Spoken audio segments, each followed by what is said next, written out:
रोहतास जिला में 22 वर्षीय दलित की हत्या, ये 16 मई की घटना है। एक तरफ गरीबों को गलत नीति बना करके जेल के सलाखों में डाल रहे हैं, और आज अटल सभागार में उपस्थित प्रेस मीडिया की सभी सम्मानित बंधु, साथ में बैठे हुए मीडिया पैनल से राकेश जी, राजू झा जी, आदरणीय रुंगटा जी,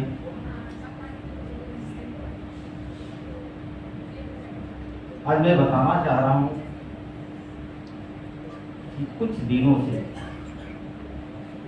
बिहार प्रदेश में बड़े पैमाने पर अनुसूचित जातियों के साथ, आपको भी जानकारी हुई होगी, प्रिंट मीडिया, इलेक्ट्रॉनिक मीडिया के माध्यम से बिहार से बाहर और बिहार के रहने वाले अनुसूचित जाति के राकेश माझी जो केरल में 13 तारीख को वो लिंचिंग में उनकी निर्मम पीट की हत्या कर दी। यह सरकार जो चाचा भतीजा की सरकार है, जो पलटू कुमार के नाम से बिहार के लोग जानते हैं, इनकी मुंह पे ताला लगा हुआ है। गरीब के लिए, अनुसूचित जाति के लिए, जो महिलाओं के लिए इनकी जुबान नहीं खोल रही है।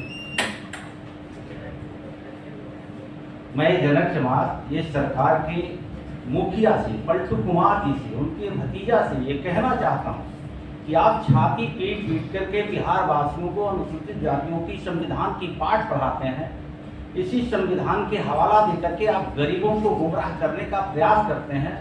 जिस संविधान की बदौलत अनुसूचित जातियों को ताकत मिली है, उस ताकत को आपने खंडित और तार-तार करने का प्रयास करते हैं। और वही केरल में जो पश्चिम चंपारण के जो रहने वाले 26 साल का नौजवान मजदूरी करने के लिए जाता है और वहाँ वो लिंचिंग में उसको पीट करके हत्या कर दी जाती है, ये सरकार चुप बैठी हुई है। एक शब्द सरकार की तरफ से कोई बयान नहीं आ रहा है।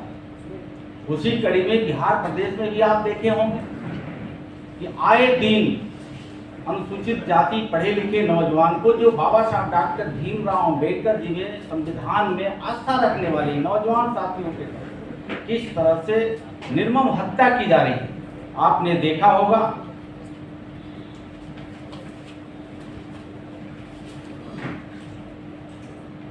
राकेश माझी को हमने चर्चा किया।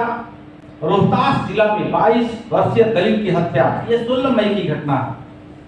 तिलौतू थाना अंतर्गत लोहिजरा गांव में 22 वर्षीय दलित युवक नंदन पासवान का शव मिला, को भी निर्मम हत्या की गई थी। 15 मई की रात में हैवानियत के साथ दलित महिला की रेप भी किया गया और रेप करने के बाद उसके शव को बालू में छुपा करके अपराधियों ने रखा था। उसी कड़ी में बेतिया सिमरिया विश्वास दलित ज्योति को गला रेत करके हत्या कर दी जा रही है। मुझे कहने में भी दुख और अफसोस हो रहा है। एक तरफ सरकार संविधान की बात करती है, गरीब दलित शोषित की बात करती है, और दूसरी तरफ जब से पलटू कुमार की सरकार आई, चाचा भतीजा की सरकार आई, बड़े पैमाने पर गरीबों की हत्या हो रही है, दलितों की हत्या हो रही है। मैं ये सरकार से मांग करता हूं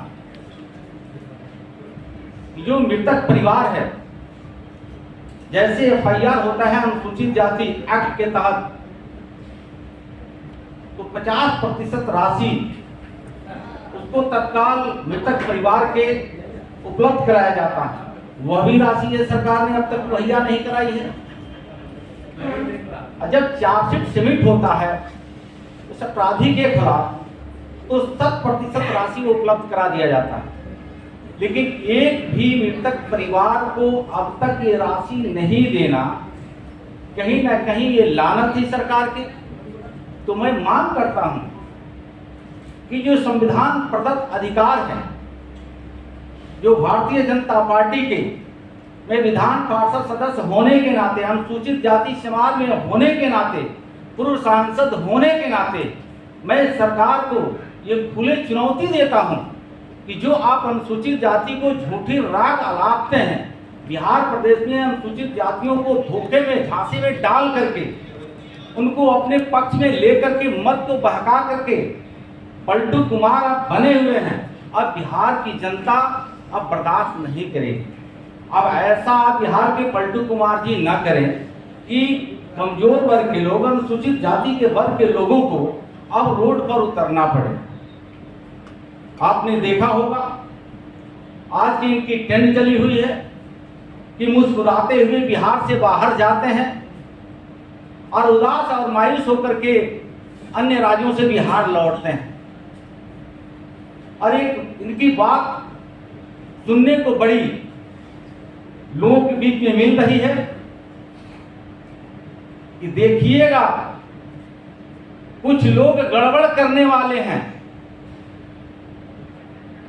मुझे समझ में नहीं आता है कि आप बिहार के मुख्यमंत्री 17-18 साल से बने हुए हैं, कौन गड़बड़ करता है? बिहार के गरीब जनता, बिहार के अनुसूचित जाति ये जानना चाहती है। 18 साल से आप मुख्यमंत्री है, मुझे तो लगता है कि सबसे गड़बड़ आप हैं, गड़बड़ आप स्वयं हैं। और किसको आप कहते हैं कि गड़बड़ होने वाला है, गड़बड़ करने वाला? अगर जो गड़बड़ करने वाला है तो उसको उजागर क्यों नहीं करते हैं? तो बिहार प्रदेश के कमजोर वर्ग के अनुसूचित जाति के लोगों को एहसास हो रहा है कि आप स्वयं बिहार के मुख्यमंत्री चाचा भतीजा जी गड़बड़ हैं। जो आप पलटते हैं, बिहार की जनता ने मैंडेट देती है एनडीए के पक्ष में, आप गड़बड़ खुद करते हैं, सरकार को आप खुद पलटी मारते हैं, आप खुद पलटते हैं और बिहार के लोगों को हाशिए पर रख करके आप गड़बड़ किसको बताना चाहते हैं? आप खुद गड़बड़। इसलिए मैं कहना चाह रहा हूं कि आपने शराबबंदी का नीति लागू किया, एनडीए के गठबंधन आपका समर्थन प्राप्त था, शराबबंदी के पक्षधर है भारतीय जनता पार्टी, लेकिन मुख्यमंत्री जी साथ साथ गृह मंत्री भी आप हैं, कानून व्यवस्था की देखरेख आपके हाथों में है। तो शराबबंदी आपने किया, फिर हर जिले, हर मुख्यालय, हर प्रखंड में, हर पंचायत में, हर गांव में ये शराब मिल कहां से रहा है? इसका जवाब मुख्यमंत्री जी देते क्यों नहीं है? जब जवाबदेही आपके पास है तो इसका जवाबदेही आपको लेना पड़ेगा। और मिली भगत सरकार के लोगों ने दारू बड़े पैमाने पर बेचवाने का काम करते हैं। मैं तो मांग करना चाहता हूं कि आपने बंदी किया है, बंदी का समर्थन एनडीए के सरकार में हम लोगों ने भी किया, लेकिन कहीं ना कहीं आपका ये नीति फेल है। तो नीति फेल है तो इस पर आपको स्वयं विचार करना चाहिए। और इसी आड़ में आप अनुसूचित जाति के भाई और बहनों को बड़े पैमाने पर एक गलत शराब नीति की वजह से आप जेल के सलाखों में डालते जा रहे हैं। एक तरफ गरीबों को गलत नीति बना करके जेल के सलाखों में डाल रहे हैं और दूसरी तरफ आप गड़बड़ वाले लोगों को कहते हैं कि ये गड़बड़ कौन है?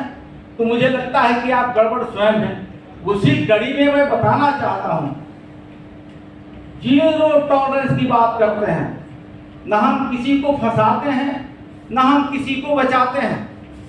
स्पष्ट शब्दों में मैं कहना चाहता हूं, अब बिहार की जनता जान चुकी है कि फंसाने वाले आप ही हैं और बचाने वाले आप ही। आपके गलत नीति शराब के कारण गरीबों को आप जेल की सलाखों में डालते हैं, हत्यारों को न्यायपालिका के तहत सालों साल लगता है, मृतक परिवार को संघर्ष करते हुए जेल के सलाखों में न्यायपालिका जब डालती है तो कानून को कहीं ना कहीं सरल बना करके अपराधियों को जेल के सलाखों से छोड़ने का काम करते हैं। तो मुझे लगता है कि सबसे गड़बड़ तो आप हैं। एक तरफ गरीबों की रोना रोते हैं, दूसरे तरफ कमजोर वर्ग के अनुसूचित जाति के भाई बहनों को, हत्यारा को जो जेल के मैनुअल में कहीं ना कहीं संशोधन करके आप जेल के सलाखों से बाहर करने का प्रयास करते हैं। तीसरी कड़ी आपने देखा होगा कि 17 साल में इन्होंने जात जात को लड़ाया, वर्ग वर्ग को लड़ाया। अनुसूचित जाति जो परमपूज्य बाबा साहब डॉक्टर B.R. अम्बेडकर संविधान के निर्माता, एक वर्ग को अनुसूचित जाति की फैसिलिटी देकर के संविधान में प्रदत्त अधिकार देकर के उसको भी आपने तोड़ने का प्रयास किया। ये वोट बैंक बनाने का प्रयास किया। दलित में चमार है, दुसाध है, डोम है, धोबी है, मुसहर है, पासी है, उसको आपने दलित को महादलित बनाया। महादलित को बना करके पसवान भाइयों को अलग किया, वोट बैंक की नजरों से आपने देखा, उससे भी आपका मन नहीं भरा। तो फिर रविदास भाइयों को पसवान के साथ साथ मुसहर भाइयों को, धोबी भाइयों को, पासी भाइयों को महादलित के रूप में आपने नाम दिया, महादलित से भी उसका विकास नहीं हुआ, उसकी तरक्की नहीं हुई, तो अति महादलित बनाने का आपने प्रयास किया। मैं स्पष्ट शब्दों में कहना चाहता हूं बिहार के पलटू कुमार जी और आपके चाचा भतीजा को, ये सरकार नाटक और नौटंकी को बिहार की जनता देख रही है। अब बिहार की जनता को भरोसा संविधान पर है, अगर संविधान पे भरोसा है तो